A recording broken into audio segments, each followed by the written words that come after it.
Hello, welcome to my channel Nick Room. Like and subscribe. Why did you come here? Only wealthy people come here. Those words rang out loud and cold, like a slap in the face.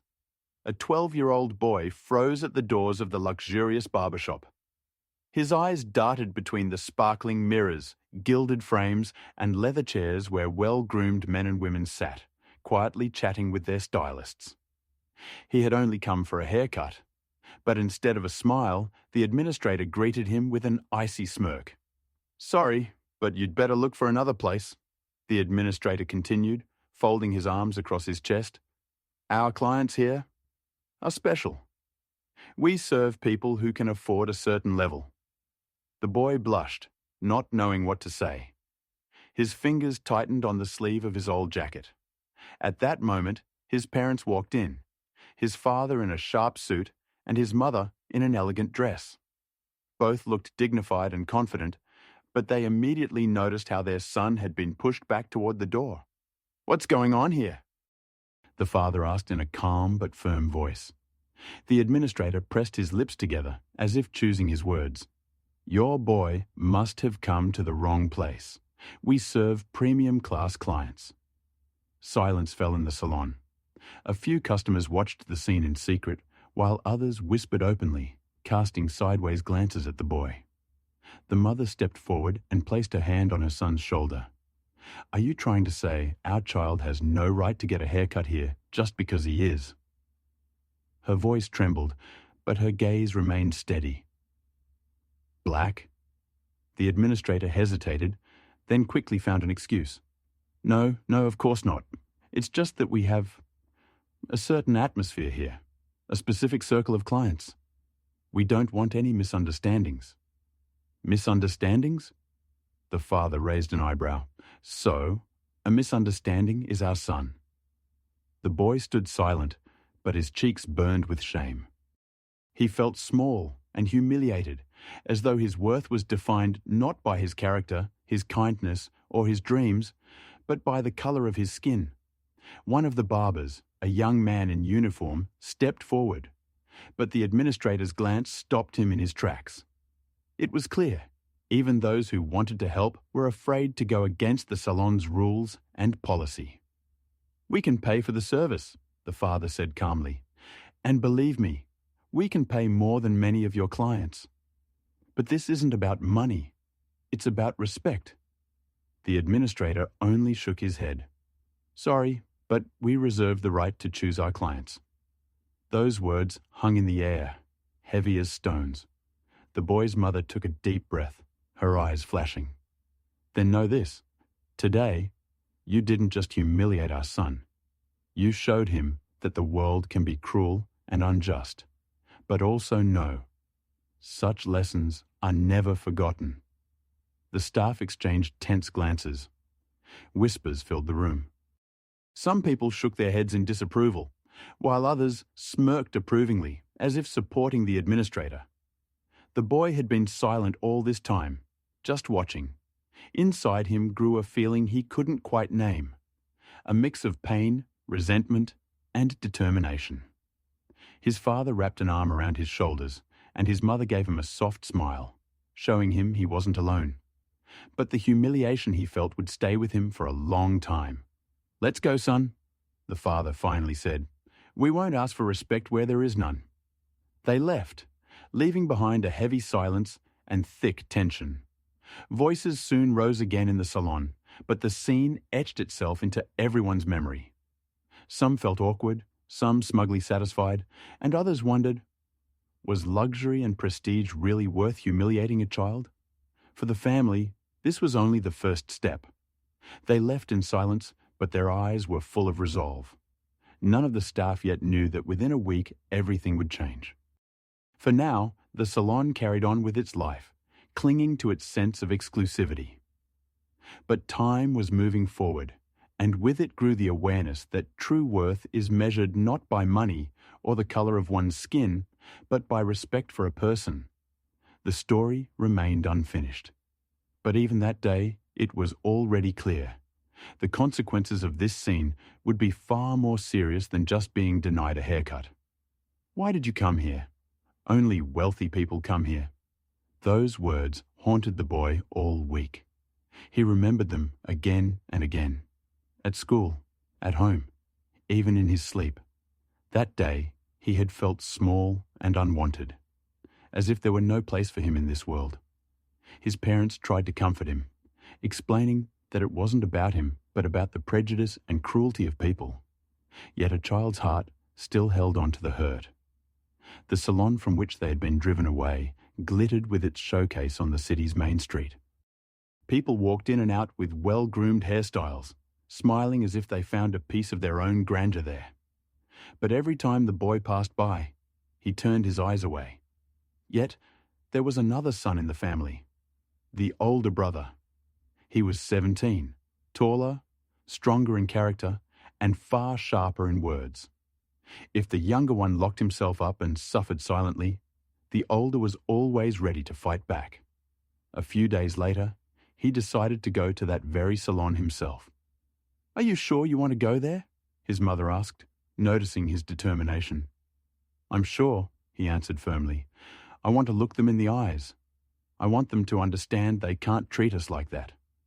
The father said nothing, but his gaze spoke clearly.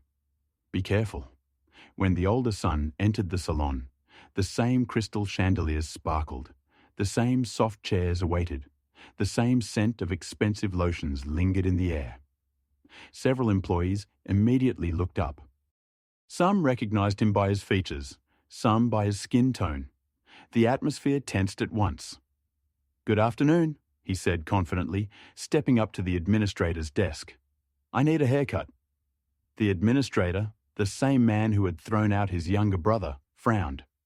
"I believe we already explained to your family that—" "That what?" The teenager cut him off. "That we don't fit your level?" The room fell silent. Several clients grew quiet, watching the scene unfold. A man in a suit smirked, clearly enjoying the spectacle. A woman by the mirror, on the other hand, looked away, as if ashamed of what was happening. "We have the right to choose our clients," the administrator said coldly. "It's company policy." "Policy?" The boy's voice shook, but anger burned in it. Policy means humiliating a child just because he's different? Policy means denying people the right to a simple service? One of the barbers, the same young man who had wanted to step in before, lowered his eyes, clutching his scissors tightly. His face revealed doubt and inner conflict. But the older brother went on, "My brother came here just for a haircut. He didn't ask for anything extraordinary. He didn't insult anyone, didn't misbehave. He only wanted to feel like a normal person. And you did everything you could to make him feel like nobody." The staff began exchanging uneasy glances. The administrator tried to respond, but he was interrupted by the mother, who had just entered behind her son. She was holding the younger boy's hand.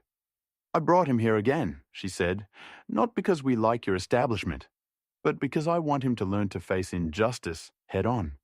"Excuse me, but—" the administrator began. "No," she said firmly. "Listen, you think your chairs and mirrors make you superior?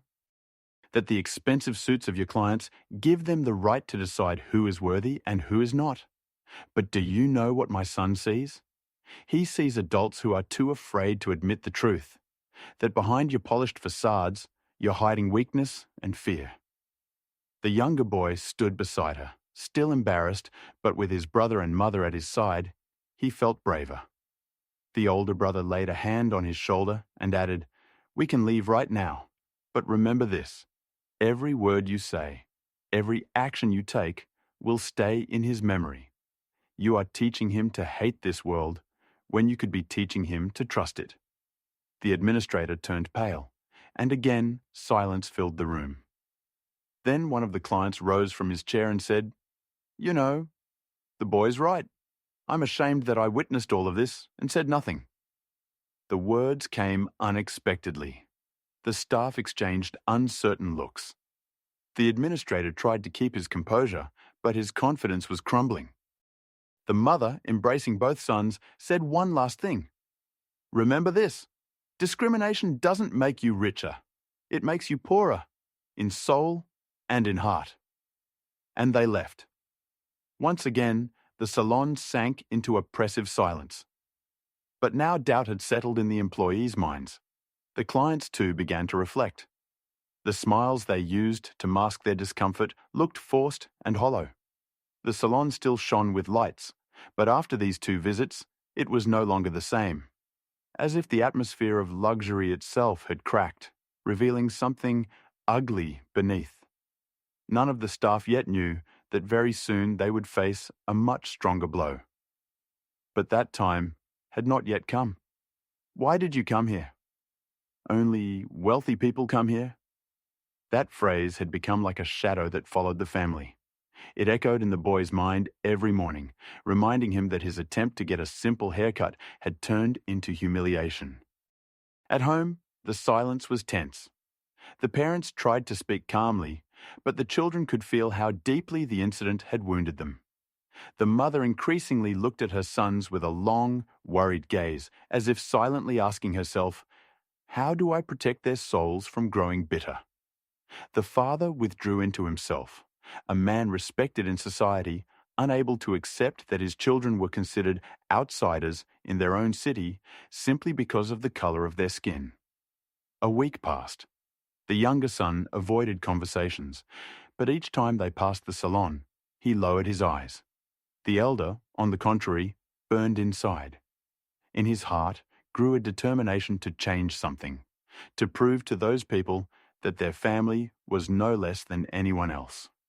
One evening at dinner, an argument flared between the parents and the elder son. "Dad," he said, "we can't just leave this. We have to fight." "Fight?" The father looked up. "Do you think you can prove anything to people like that?" "But if we stay silent, they'll think they're right." The boy's voice trembled, but strength rang in it. "Every day my little brother remembers their words. He thinks there's something wrong with him." The younger boy sat next to him, quietly poking at his food with a fork. He didn't raise his eyes. "I don't want to go there anymore," he whispered barely audibly. "I don't want them looking at me like that." Those words struck the parents' hearts. The mother hugged her son, while the father clenched his fists. "See?" The elder turned to his father. "This isn't about the salon anymore. It's about his future. If he believes he's less, he'll always think that way." The father sighed heavily. He knew his son was right. But how to explain that not everything in the world is solved by force, that sometimes patience and time are needed? A few days later, it all repeated itself. The elder son went back to the salon, this time alone. He walked in confidently, feeling the staff's eyes slide across his face. "You again," the administrator muttered, recognizing him. "I already told you, we have our own clientele." "Your clientele?" the teenager echoed with irony. "And who gave you the right to decide who's worthy and who's not?" "We work with people of a certain standard," the administrator replied coldly. "Our image matters." "Image?" He stepped closer, almost face to face. "And your image is humiliating children?" The mother appeared. She had rushed after her son, as if she had known this would happen. Her voice rang sharper than usual. "Enough," she said, sweeping her gaze across the entire hall. "You all witnessed how grown adults humiliated a child. Did any of you say a word? Did anyone stop it?" The salon was silent. One client cleared his throat but stayed quiet. Another turned his eyes away. "Your silence makes you accomplices," she said. "You think it's a small thing, refusing a haircut? But that's the beginning of a chain. Today, a child is told, 'You don't belong.' Tomorrow, he'll be told, 'You have no right to study here.' And the day after tomorrow, someone will decide he doesn't deserve to live at all." Her words sounded like a sentence. At home, the conflict did not subside.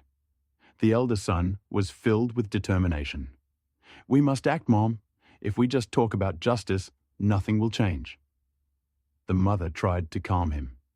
"Son, sometimes time itself puts things in their place." "Time?" He clenched his fists. "How much more time? How many more humiliations must he endure?" The younger boy listened with his head bowed. But inside him, something new was beginning to form. Not only pain, but also the urge to prove he was worthy. The family went on with their lives, but from that day, their relationship with the city had changed. Every walk down the street, every glance from strangers reminded them of what had happened. And the atmosphere in the salon changed too. After the second visit, the employees could no longer look each other in the eyes without remembering the mother's words. The administrator tried to maintain his composure, but he knew a crack had appeared in his certainty. And yet no one knew that this was only the beginning. The humiliating rejection and the sharp confrontation were just the prologue to something that would soon change the lives of both the family and the salon. The story remained unfinished. For now, the house of luxury and prejudice still glowed with lights, but beneath that glitter, a storm was forming. One that would shatter false grandeur and place above all else what truly mattered: human dignity. Why did you come here? Only wealthy people come here. Those words still rang in the younger son's ears. In the evenings, he would sit by the window in silence, staring out at the street. Life around him seemed to go on as usual. People hurried, laughed, shopped. But for him, everything had changed. A simple trip to the barber shop had turned into a scar that would not heal. His mother tried more often to speak with him, but the boy avoided the conversations. He felt ashamed. It seemed to him that even at home, among his family, the humiliation he had endured was written across his forehead. "You understand," his mother would whisper. "There's nothing wrong with you. The problem is with them. They can't see the person behind the skin." "Then why me?" he burst out suddenly. "Why me? I didn't do anything wrong." His mother found no words. She simply hugged him tightly, but the boy already knew. The wound was too deep to be closed with simple comfort. The father, on the other hand, stayed longer and longer at work. He claimed he was busy, but deep inside, he didn't want to reveal his pain and helplessness to his children. A man respected in the city, accustomed to solving problems, could not accept that just steps from his own home, his son had been shown the door. One evening, the elder son raised the subject again. "Dad, we can't just leave this unanswered. They have to understand they have no right to treat us that way." "And what do you propose?" the father snapped. "Storm in there and cause a scene? Smash their windows? Do you want the papers to call us troublemakers tomorrow?" "I want the papers to tell the truth tomorrow," the teenager shot back. The mother stepped between them. "Enough. We mustn't fight each other. The real enemy is not within our family." A few days later, the younger son found himself back in that neighborhood. He stood across from the salon as if testing himself. Could he overcome his fear? Inside, the lights still gleamed. Customers laughed. Barber's scissors clicked in practiced rhythm. But when he stepped closer, his heart tightened. He remembered the smirk of the administrator, the cold look, the words, "Only wealthy people come here." At that moment, his brother came up beside him. "Why did you come here?" he asked gently. "I just wanted to look." "You don't have to be afraid of this place," the elder said, resting a hand on his shoulder. "Let them be the ones afraid, because the truth isn't on their side." They stood silently while people walked past them, not even noticing the two boys frozen before the bright window. Meanwhile, inside the salon, whispers had begun to spread. The staff talked among themselves. "Did you see the way they looked?" one barber murmured to another. "I haven't felt such shame in a long time." "Shh," his colleague warned. "Don't speak too loudly, or you'll be fired. The administrator said these are the rules." "What rules?" the first retorted, unable to contain himself. "Where is it written that a child can't get a haircut just because he's not white?" Such conversations cropped up more and more behind closed doors. Those who had stayed silent that day now carried the weight of guilt. But still, no one dared speak aloud in public. One evening, the father found himself near the salon again. He stopped, staring at it for a long time. At that moment, the same administrator stepped outside. Their eyes met. Your children have been coming here again, the administrator said coldly. Yes, the father replied calmly, and they will keep coming, because this is their city, because they are just as much people as any of your clients. You don't understand, the administrator smirked faintly. Our clients expect a certain standard. If we let's say, anyone walk in, we lose face. You know, the father said quietly but firmly, one day you'll realize you lost something far greater than face. You lost your heart. The administrator wanted to reply but couldn't. He simply turned away and went back inside. At home, the father told his family about the encounter. They will not change, he said wearily. To them, we will always be outsiders. Then we must show them we belong, said the elder son. Not with force, but with our actions. We must prove that a person's worth isn't in a suit or in an expensive chair. It's in what he carries inside. The mother looked at her children and sighed. She knew. This story was far from over. It was only beginning. The salon continued to operate, lit brightly, full of clients. But behind its doors, tension grew stronger. The family's words, their defiance, their courage, none of it passed unnoticed. And though nothing had outwardly changed yet, the air seemed charged with expectation. Expectation that soon, within those walls, something would happen that would change everything. Why did you come here? Only wealthy people come here.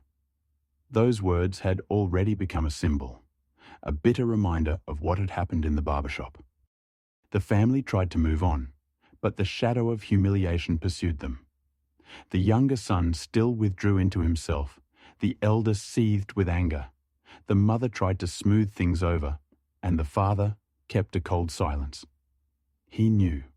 Patience has its limit. On a Sunday morning, the family once again passed by that same salon. The younger son held his mother's hand tightly, trying not to look toward the gleaming window.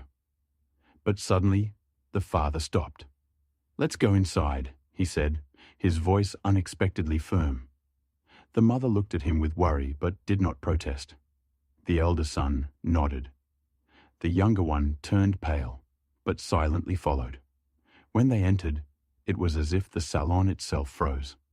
The hum of hairdryers, the soft murmur of clients' voices, the snip of scissors, all ceased to be background noise. Every gaze turned to them. "Good afternoon," the father said. "We've come for a haircut." The administrator, the very same man who had once humiliated their son, raised his head. His face twisted into a smirk. "You people don't seem to understand. This is not a place for the likes of you." "The likes of us?" The mother stepped forward. "What exactly do you mean?" The administrator did not bother to disguise himself. His voice rang out sharp and loud, so that everyone could hear. "For blacks. This is a prestigious establishment. We have high-class clients. They don't want to sit next to—" He paused, giving the family a slow, disdainful look. "You." The words struck like a slap. Even the salon fell into silence. One client coughed and turned away. Another smirked, clearly siding with the administrator. The younger son turned pale, clutching his mother's hand with trembling fingers. His eyes filled with tears, but he didn't cry. He just stared at the floor. The elder stepped forward, fists clenched. "Say it again," he rasped. "Say it one more time." The administrator did not flinch. "This is no place for beggars, or for people who ruin the image of the salon." "Shut up!" the elder burst out. "You don't even know who we are." The father sharply raised his hand, stopping him. His face remained calm, but his eyes blazed. "You know," he said quietly, yet loud enough for all to hear, "we will not beg you for the right to cut a child's hair. But remember this day, because one day you'll realize you didn't humiliate us. You humiliated yourselves." They left the salon, leaving behind a heavy silence. Outside, however, the father stopped. "That's it," he said firmly. "Enough." "Dad," the elder son began. "No," the father interrupted. "I will no longer allow anyone to speak to my children this way. I will not allow anyone to plant in our son's heart the idea that he is less than others just because of the color of his skin. The mother looked at her husband, and in her eyes the same flame of resolve appeared. She said nothing, but it was clear. Now she agreed. "We must do something," said the elder son. "They'll never change on their own." The younger stood by, still clenching his fists. His face trembled with pain. He whispered, "I want them to regret it." That evening, a long conversation erupted at home. "This place must belong to us," the father declared. "Only then will they understand that people cannot be divided into worthy and unworthy." "But to buy the salon?" the mother hesitated. "That's a lot of money. A huge effort." "Money is nothing when it comes to the dignity of our children," the father said. "I have worked my whole life so they would have a future, and if I must buy that building to secure it, then I will." The elder son was full of fire. "We must show them that we are not broken. We must become an example, so that every child who sees us will know he is not less." The mother turned to the younger boy. "And you, son, what do you think?" The boy was silent for a long time. Finally, he raised his eyes and said quietly, "I want to make sure no one ever again says to other children what they said to me." Those words were the final drop. The decision was not yet made, but the idea had already taken root in the family's heart. The thought of buying the salon no longer seemed crazy. On the contrary, it became the only way to restore justice. Meanwhile, in the salon that evening, tension boiled. The employees whispered among themselves. The young barber, who had long felt ashamed, could no longer hold back. "You went too far," he told the administrator. "You insulted a child." "Shut up," the administrator snapped. "That's the policy here. If you don't like it, the door's right there." "Policy?" The young man gave a bitter laugh. "No, it's your hatred." But saying it aloud was one thing. Daring to resist was another. Most of the staff stayed silent once again. Thus ended a day that became a turning point. The family had not yet bought the salon, but the thought had been born, firm and unshakable. This place must belong to them. And then no child would ever again hear the words, "Only wealthy people come here." Why did you come here? Only wealthy people come here. That phrase became a turning point. After the latest humiliation, the family gathered around the large table in the evening. The atmosphere was tense. Everyone felt that they could no longer endure. "We can't keep walking past and pretending nothing happened," the father began. His voice was firm, though wearied. "Today they crossed the line." The mother nodded. "You're right. But what can we do? File a complaint? Will that change anything? At best they'll pretend to apologize, and a week later continue the same." The elder son clenched his fists. "We need to show them our family is strong, that we cannot be humiliated without consequence." The father was silent for a long time before finally saying the words that had been on his tongue for days. "That salon must belong to us." The words landed like thunder. The mother raised her head. "You want to buy it? That's expensive." "Nothing is more expensive than dignity," he answered. "I've worked for many years, and we have the means. I always saved for the future." Well, the future has come. The next day, the father went downtown to see a lawyer he knew. The man was surprised by the request. "Buy the salon. Are you sure that's wise? It's not just a building, it's a business." "I'm sure," the father replied firmly. "I need to know everything. Who owns the property, its value, the conditions of sale." The lawyer promised to gather the information. That evening, the family gathered again. The mother still hesitated. "But it's such a huge responsibility. You'd have to run a business, hire staff. It's not just a purchase, it's a whole life." "I'm ready," the father said. "I don't want our children growing up in a world where their worth is measured by chairs and chandeliers." The elder son's eyes lit up. "We could make it a place where everyone is welcome, no matter the color of their skin. A place where no one will ever hear the words my brother did. The younger was silent for a long time. At last, he whispered, "I want it to be ours. Then no one can throw me out." Those words tipped the balance. The mother embraced him and nodded to her husband. Meanwhile, in the salon itself, tension spread. After the scandal, some clients felt uncomfortable. A few even stopped coming. The staff exchanged uneasy glances, whispering behind closed doors. They could file a complaint. It could be a scandal. A scandal? Half the city thinks the same way. What's so wrong? What's wrong? The young barber cut in sharply. Is humiliating a child. I want no part in it. But the administrator remained unbending.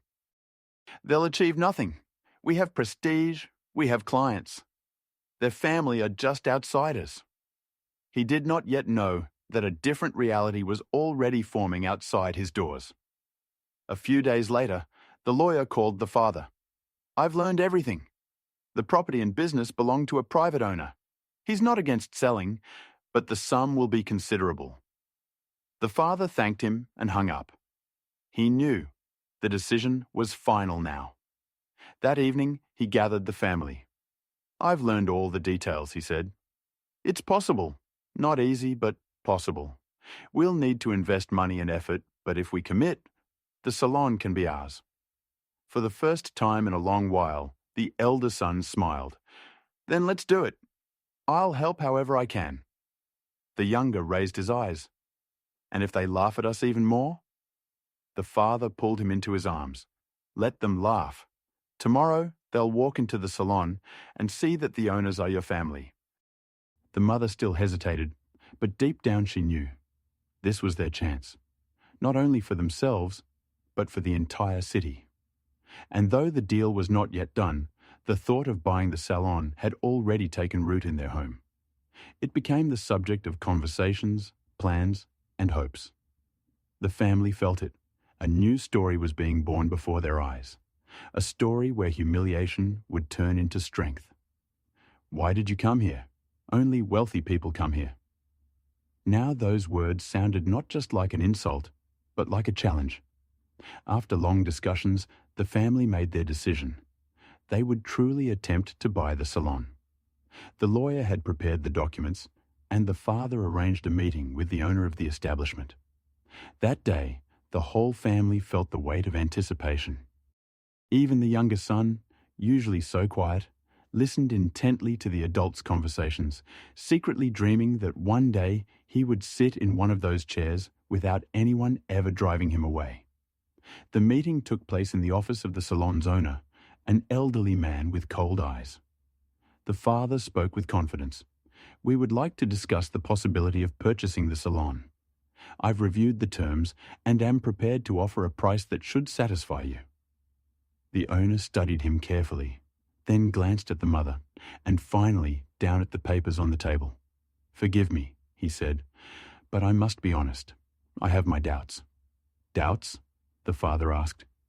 "Yes," the owner replied. "These days, there are too many people who promise much, only to turn out to be frauds. Especially," he paused, choosing his words carefully, "those who are eager to make an impression." The father stiffened. He caught the meaning. "You think we are frauds?" The owner spread his hands. "And who are you? I've heard of your family, yes, but your children came to the salon and caused scenes. That's what my administrator told me. How do I know this isn't some ploy? Perhaps you want to discredit my business, then bankrupt it." The mother couldn't hold back. "You humiliated our child, and now you accuse us of fraud?" But the owner remained calm. "It's simply caution. I will not risk my reputation on a questionable deal." The family left the office, crushed. The elder son fumed. "Did you hear him? He thinks we're con artists, after everything we've been through." "This is even worse than insult," the mother added bitterly. "They not only refuse to admit their guilt, they try to blame us instead." The father said nothing, but inside, a fire burned. Days later, rumors began to spread through the city. Some said the family was trying to buy up businesses. Others added that they use complaints and scandals to bargain for lower prices. Even those who had once sympathized now began to doubt. "See," said the elder son, "it's easier for them to paint us as liars than to admit their own fault." The younger boy remained silent, but his eyes brimmed with pain. Now he felt not only humiliated, but betrayed. It seemed the whole city had taken the Salon's side. The mother tried to encourage them. "Not everything is lost. This is fear. They know we can change the rules of the game. That's why they attack first." But her words sounded unconvincing. Inside the salon, the atmosphere grew strange. The administrator told clients about the fraudsters who had tried to buy the establishment, and his words drew chuckles and approving nods. But not everyone believed. The young barber, who had felt ashamed from the start, whispered to a colleague one day, "They're not frauds. I saw it in their eyes. They're a family. They're not playing a game. They're hurting." "Careful," the colleague warned. "Say that out loud, and you'll lose your job." At home, the arguments returned. "We must fight," the elder son insisted. "They're trying to break us." "But how?" the mother said wearily. "If even the owner calls us swindlers?" Finally, the father spoke. "Then we'll fight even smarter. They don't understand. Power doesn't lie in rumors or in their chairs. Real power lies in truth." The night passed in silence, but each heart in that family burned with resolve. It was no longer only about the salon. It had become something greater, a battle for respect, for the right to be equal. And though the deal had fallen through, the thought of buying the salon did not disappear. On the contrary, it grew even stronger. For when you are called a fraud without evidence, it can mean only one thing. They are afraid of you. "Why did you come here? Only wealthy people come here." That phrase still burned in the younger son's mind, like a scar that would not fade. But now it was joined by another insult. Frauds. The family had wanted to buy the salon to restore justice, and instead they had been accused of something they had never done. That evening, the father sat by the fireplace, staring into the flames. The eldest son paced the room, restless. "We have to prove they're lying," he burst out. "They've told everyone we're con artists, and people are starting to believe it." "Prove it?" The father narrowed his eyes. "And how do you propose we prove we're not frauds? It's our word against theirs. They have clients and connections. We have only the truth."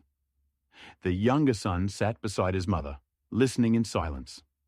Finally, he asked softly, "And if we do nothing, does that mean they've won?" The father lifted his gaze to his son and felt his heart tighten. He realized, if he stayed silent, his children would grow up believing the world always belonged to the arrogant and the cruel. The next day, the father went to City Hall. He requested a meeting with the official in charge of business licenses. The man was surprised. "You want to prove you're not frauds. That's not my role. But if you're serious about buying, you'll have to undergo a review." "A review?" the father repeated. "Yes," the official explained. "You'll need to show proof of income, tax records, sources of funds. It's routine procedure, but—" He gave a pointed look. "You understand? Some will be looking for any excuse to refuse you." The father understood the hint. That evening, he gathered the family. "They want all our documents.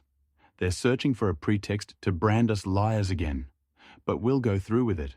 We have nothing to hide." "And if they still find a reason?" the mother asked. "Then they'll have no arguments left." "We'll stand above their lies," he said. A week later, the family submitted everything: records, statements, income reports. Their lawyer had helped prepare it all. Yet whispers in the city persisted. "They must be hiding something," muttered one salon client. "There's too much fuss about it." Or maybe the opposite, another hesitated. "Maybe they really do want to change things for the better." The administrator wasted no time. He whispered to clients, "Trust me, If they buy this place, it'll collapse. They know nothing about business, and all that talk about discrimination, pure theatre. Meanwhile, the younger son grew more withdrawn. He feared that all this suffering was his fault. One evening, he said to his mother, "Maybe we should just forget about the salon. All this started because of me." She embraced him tightly. "No, my son, not because of you. The guilt belongs to those who believe they have the right to decide who is worthy and who is not." The elder brother came closer. "Remember this. We're not fighting only for you. We're fighting for every child who could hear the same words you did." Soon, the city's decision came. The family was summoned to a meeting. The official spoke coldly. "Your documents are in order, but there are rumors in the city. Many believe your family is trying to use this situation for personal gain." The father frowned. "So there are no legal grounds to deny us, yet you still hesitate?" "I must consider reputation," the official replied. "If the community doesn't trust you, the purchase cannot go through." The words struck like a blow. When the father relayed the news at home, silence filled the room. The elder son slammed his fist against the table. "Reputation? Whose reputation? That Salon, which humiliated a child."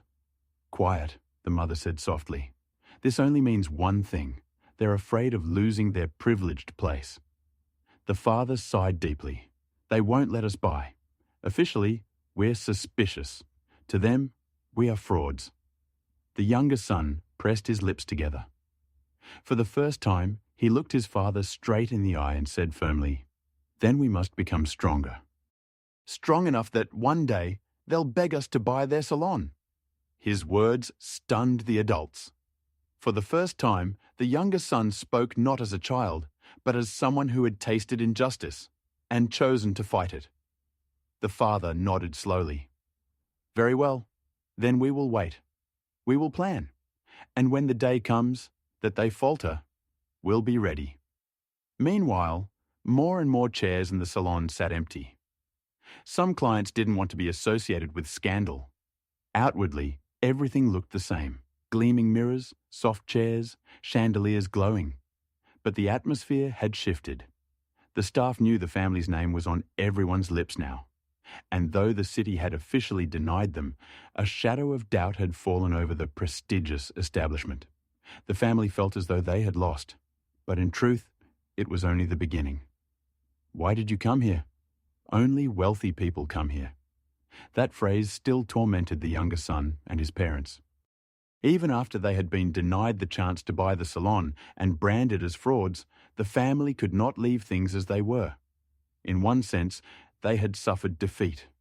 The papers were in order, but reputation had been used as a barrier. Yet in another sense, the refusal gave them new strength.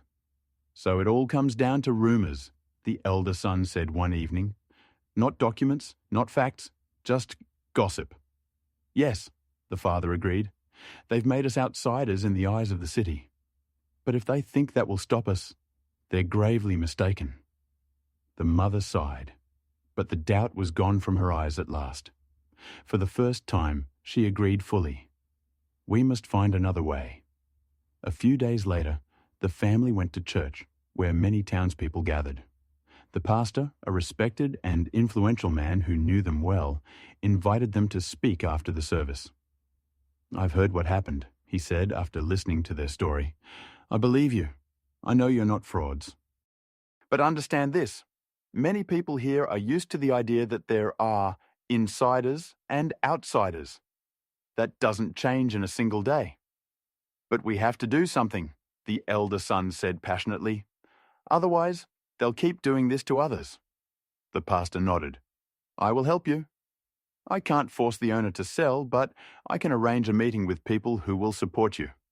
A city has ears, yes, but it also has a heart. If you speak honestly, that heart will listen."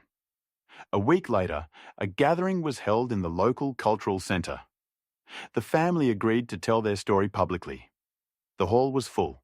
Neighbours, teachers, workers, even a few former clients of the salon. The younger son sat beside his mother, clutching her hand, while the father stepped up to the microphone. "My son was humiliated simply because he is black," he said firmly. "He was told he wasn't the right kind of client. And when we sought to fix the wrong by buying the salon, we were accused of fraud. Tell me, is this justice?" The hall stirred. Some nodded, others murmured among themselves. "We don't want revenge," the father continued. "We want fairness. We want children in this city to walk into any place and feel human." The elder son stood and added, "They tried to break us, but we will not break, because truth is on our side." Finally, the younger son rose. His voice trembled, but the hall was silent. "I only wanted a haircut. I didn't want fights. But when they said I wasn't the right kind of person, I felt like I was nobody. I don't want other children to feel that way." His words pierced the audience. Several women in the front rows wept. One man spoke out loudly. "This is wrong. We must not accept this." After the meeting, people approached the family. Some offered moral support, others connections, still others money to help their cause. For the first time, the family felt they were not alone. Meanwhile, the salon itself was gripped by tension. The young barber told the administrator, "People in the city know the truth now. You won't be able to hide it for long." "The truth?" The administrator sneered. "The truth is whatever I tell the clients. They listen to me, not to those outsiders." "You're wrong," the barber said firmly. "The city is already listening to them." Days later, the father met again with the lawyer. "You may have a chance," the lawyer said. "The salon's owner is shaken. After all the gossip and scandal, clients are leaving. Profits are falling. He's holding on for now. But how long can he last?" "So we wait?" the father asked. "Wait and act. The more people stand with you, the fewer arguments he'll have left." The family returned home weary, but hopeful. "They haven't given us the salon yet," the father said, "but now the city knows our story. That means we've already taken a step forward." For the first time in a long while, the mother smiled. "We've turned their insults into our strength." The elder son nodded. "When they called us frauds, they thought they'd kill our dream. Instead, they only set it on fire." And the younger added softly, "And one day, that place will be ours." The family had not yet bought the salon, but now they had allies, voices of support, and a strength they had never known before. While they made plans, their enemies were losing confidence. Ahead lay new trials, but it was already clear they would not stop. The story continued. Its ending was still to come. "Why did you come here? Only wealthy people come here." The phrase that had begun with pain had now turned into a symbol of resistance. The whole city knew the family's story. People whispered about it in markets, discussed it in schools, and even debated it at community gatherings. Some still looked down on the family, calling them too bold, but most, especially ordinary townsfolk, were beginning to support them. Meanwhile, in the salon, the atmosphere grew increasingly tense. The walls no longer seemed to shine as brightly as before. More and more chairs sat empty. Wealthy clients who once prided themselves on being served in a prestigious place now avoided the scandal. One woman came in for a procedure, but, overhearing a neighbour whisper, "That's the salon where they threw out the child," flushed with embarrassment and quickly left. Another man, a long-time client, told the administrator, "Look, I don't want to get caught up in all this. I'll find another salon." The administrator tried to keep his composure. "Nonsense, just rumours, nothing more. Our clients will always stay with us."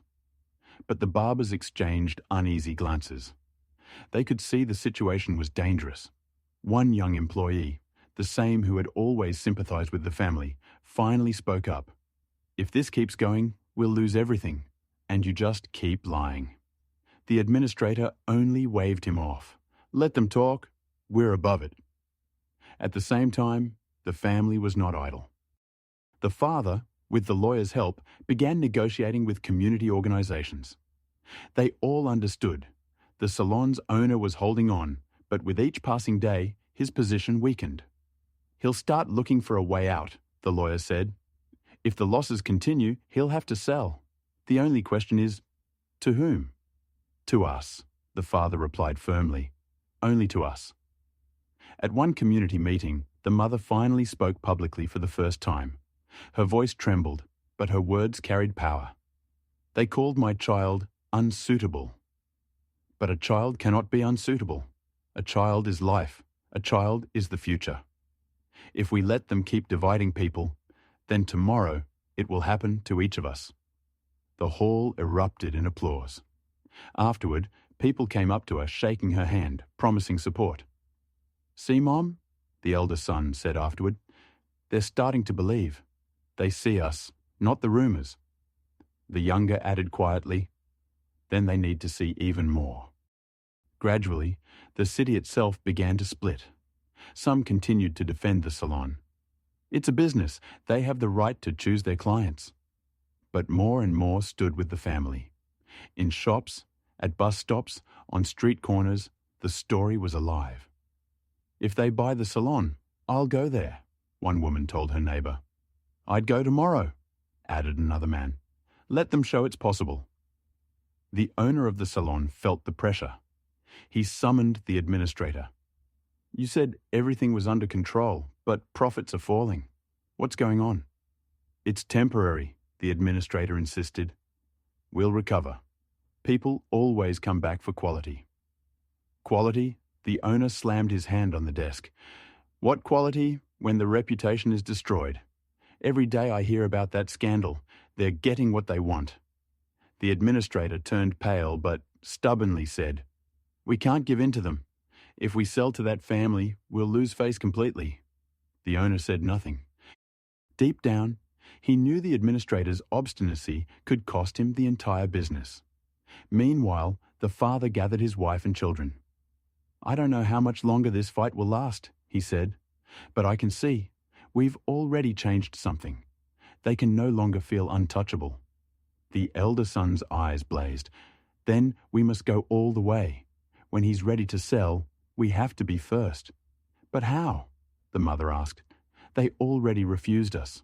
That was then, the father answered. But when profits collapse, he won't have a choice.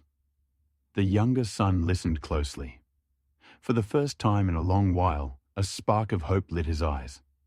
I want that salon to become a place where everyone is welcomed, where I can get a haircut and no one looks at me as if I don't belong.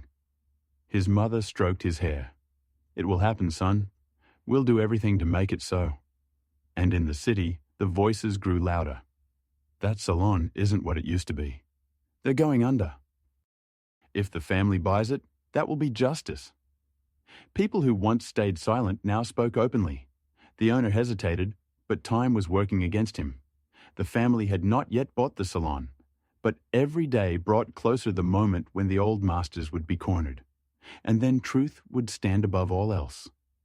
The story was still unfinished, but now the air itself carried a sense of change. Why did you come here? Only wealthy people come here. Those words, the beginning of all the pain, had now become the symbol of a fight. Weeks later, they no longer sounded like a sentence. They had turned into the banner of injustice against which an entire family rose. The salon, once glittering with luxury, had begun to crack. The huge mirrors and soft chairs were still there, but the atmosphere had changed. The shine of chandeliers no longer drowned out the whispers of clients. Now, when someone came in for a haircut, they would hear, "That's the place where they threw out the child." Yes, and then they called his family frauds, though everything was in order. Some clients turned and left right at the door. Others sat in the chairs but spoke in hushed tones, discussing the scandal. For the business, it was a catastrophe. Revenues dropped by nearly half. Several long-term clients cancelled their premium memberships, citing reputational risks. One morning, as the administrator unlocked the doors, a group of townspeople gathered outside. They were neighbours of the family, ordinary residents. They didn't shout or protest. They simply held signs. No discrimination. Every child deserves respect. Justice for all. Clients who saw this quickly turned away. Some snapped photos on their phones and posted them on social media. "What circus is this?" the administrator shouted. "Get out of here! You're blocking business!" But the people didn't leave. Their silence was louder than any scream. An hour later, the owner of the salon arrived, grim-faced. Inside, he felt things slipping out of control. He summoned the administrator to his office. "You said you'd protect our reputation. Look outside. Half the city is standing there." "They're paid actors," the administrator exclaimed. "Those outsiders bought them off." "Enough!" the owner roared. "I'm sick of your excuses. Because of you, I'm losing money every single day." The administrator lowered his eyes but muttered stubbornly, "If we give in to them, we lose face completely." The owner said nothing, but for the first time, doubt flickered in his eyes. Meanwhile, at home, the family waited. The elder son returned from downtown with news. They're barely holding on. Almost no clients. And today there were people outside with signs. More and more townsfolk are saying openly they're on our side. The younger son listened with wide eyes. "So, now they know I'm not bad? That I'm just like everyone else?" His mother hugged him. "Yes, son, they know. And this is only the beginning." The father remained silent, but inside he felt the moment approaching. He knew, sooner or later, the salon's owner would come to them. And so it happened. A week later, a knock came at the door. On the doorstep stood the owner's lawyer, speaking with an official voice. "My client is ready to discuss the possibility of a sale." The room fell silent. The mother looked at her husband. The elder son clenched his fists in joy. The younger nearly cried out. But the father stayed calm. "Interesting. Not long ago, your client called us frauds." "In business, things change," the lawyer said flatly. "Now he is willing to consider offers." "We'll think about it," the father said. "And if we agree, it will be on our terms." After the lawyer left, the family gathered around the table. "Does this mean we've won?" asked the younger. "No," the father replied.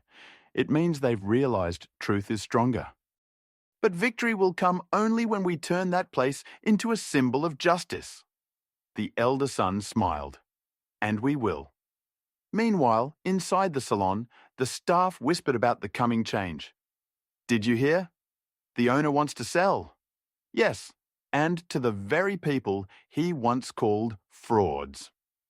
A paradox, isn't it? But a fair one. The young barber, long tormented by shame, said firmly, "If they buy it, I'll stay. I want to work in a place that respects people." The administrator, overhearing this, turned pale. His power crumbled along with the walls where he had long felt like the master. The city buzzed with rumors again. Some said, "It's revenge." Others said, "It's justice." But one thing was clear. There were no more indifferent voices. The family sensed the end was near. Yet until the deal was signed, they refused to celebrate. Every word, every step still demanded a fight. The story was still unfinished. But for the first time, there was a feeling in the air. Soon, truth itself would walk through those doors and forever change the fate of the salon. "Why did you come here? Only wealthy people come here." The words that had begun the humiliation now became the turning point. The family, who had endured insults, rejection, and accusations of fraud, had finally reached the edge of change. The salon's owner could no longer ignore reality. Clients were leaving. Its reputation was collapsing, employees whispered behind his back. And so, he made a choice he once thought impossible. He offered to sell the salon. The negotiations were tense. The owner tried to save face. "You must understand, this is a prestigious establishment. It comes at a high price." The father met his gaze calmly. "Your salon is no longer prestigious. In this city, its name is tied to disgrace. We're not buying your prestige.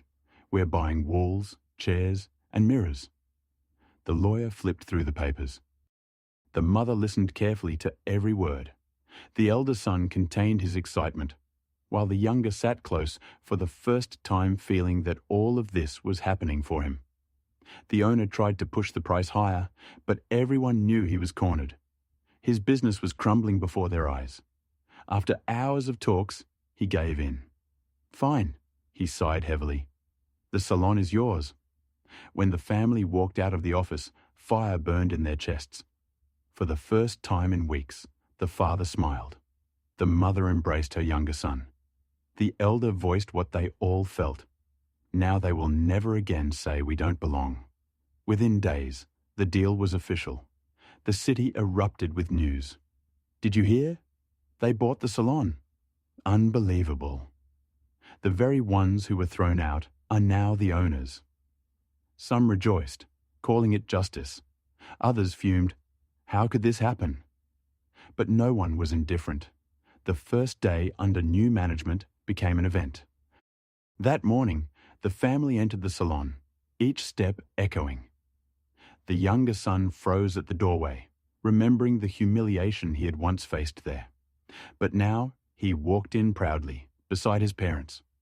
The father stood in the center of the hall. "From this day forward, this salon is ours, but it will no longer be a symbol of division.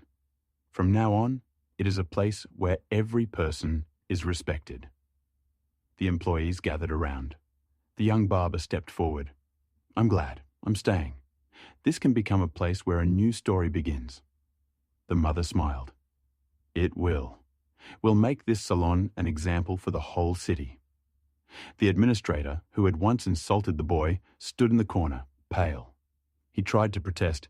"This is a mistake. Clients won't come. They expect a level you'll never reach." The father looked at him coldly. "The real level is respect for people. If you don't understand that, then there's no place for you here." The administrator's words died in his throat. Several employees had already turned away from him. He realized his power was gone. The reopening under new ownership became a celebration. People came not only for haircuts, they came to witness change. Some out of curiosity, others out of solidarity. That day, the younger son sat in the chair for the very first time and looked at his reflection in the mirror. "Well then, ready?" the barber asked with a smile. "Yes," the boy whispered. "Just make it nice." He smiled for the first time in so long. His eyes shone. It was not just a haircut. It was the return of dignity. His mother watched with tears of joy. His elder brother stood by, fists clenched, but now in pride, not anger. "See," he said to his brother, "now no one can drive you out. You belong here as much as we do." The city buzzed again. Some said, "This is justice. They've done the impossible." Others grumbled, "The world's gone mad. What's next?" But within the family, there was peace and happiness. They knew much work lay ahead. They still had to prove the new salon was worthy of trust. But the most important thing had already happened. Humiliation had turned into victory. That evening, the father told his children, "Remember this day. We didn't just buy a salon. We bought the right to be heard. We proved that truth is stronger than lies." The younger nodded, his eyes glowing. "Now I'm not afraid anymore." A week later, the salon reopened under its new name. On the door, a sign read, "For everyone." People came in smiling, taking photos, and all knew this was no longer just a beauty salon. It was a symbol that dignity cannot be bought or stolen. The story that began with an insult had become a victory. But the family understood. This was only the beginning of a new chapter. Now they had to make sure their doors would always remain open, to everyone. "Why did you come here? Only wealthy people come here." With those words, the story began. A story that turned not only one family's life upside down, but the life of the entire city. And now, after months of struggle, humiliation, and perseverance, the family had become the owners of the very salon where their child was once called unworthy. The first days under new management were not easy. Although the salon had changed hands, the walls still held shadows of the past. Some clients entered cautiously, looking around as if expecting a trap. Others, however, came deliberately, to show support for the family. "I came here on purpose," said an elderly woman as she sat in the chair, "because now I know this place is honest. Here, those words I once heard will never be spoken again." Her words warmed the mother's heart. She understood. People were beginning to trust. The younger son sat on the sofa by the window, watching clients come and go. He had been the very first to get a haircut there, and that act had become a symbol. Now he proudly told his friends, "See that salon? That's ours." His elder brother helped their father with the organizational work, checking supplies, talking to barbers, suggesting new ideas. The anger in his eyes had vanished. Now there was only confidence and pride. The father and mother divided responsibilities. She took charge of atmosphere and design. She replaced the heavy velvet curtains with light, airy ones, and hung photographs of different families on the walls. "There's a place for everyone here," she said. The father focused on management and staff. His first act was to fire the administrator who had once insulted their child. The man tried to justify himself. "I was just following the rules. I was thinking about prestige." "Prestige is respect for people," the father replied firmly. "You never understood that, and there's no place for you here anymore." Then came the day of the official reopening. The salon received a new name: Equality. A sign in the window read, "Every client is respected." That morning, townspeople gathered outside the doors.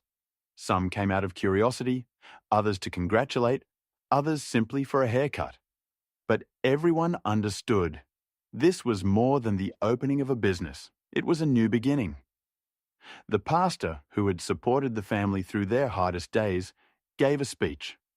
"Where once there was hatred, now there is hope. Where there was humiliation, now there is dignity. This salon has become a symbol of change." The people applauded. The younger son stood beside his mother, holding her hand, and for the first time he felt not shame, but pride. In the weeks that followed, business grew. People who once avoided the salon now came with their whole families. The atmosphere was transformed. No more cold stares, no more whispers behind backs. Clients chatted, laughed, and children sat in the chairs without fear. The young barber, the one who had once wanted to defend the boy, stayed on as one of the most devoted employees. "I'm proud to work here now," he said one day. "This is more than just a salon." Of course, there were those who disapproved. A few former clients refused to return, claiming that prestige was lost. But their voices were drowned out by the general wave of support. The city had seen the change, and most embraced it gladly. One evening, after closing, the family gathered inside. They sat at the little table by the window where clients usually waited. The salon was quiet, the soft glow of the lamps reflecting in the mirrors. "We did it," said the father. "But this is more than a victory. It's a lesson for everyone." "For the city," the mother added, "and for us too." The elder son nodded. "We proved you can't stay silent when you're humiliated. You have to fight." The younger whispered softly, "I don't feel like an outsider anymore." Those words were the greatest victory of all. The city continued to discuss the story for a long time. For some, it became an example of strength and courage.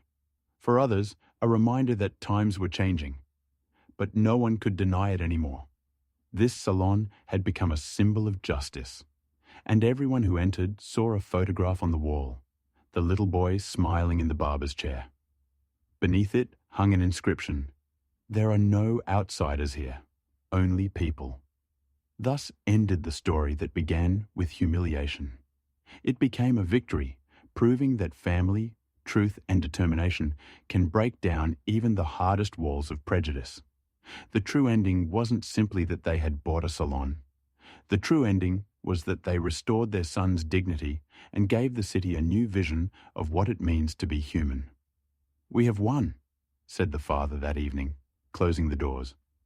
"But the most important thing is this: No one will ever again hear the words here. You don't belong. And that was the beginning of a new, just story.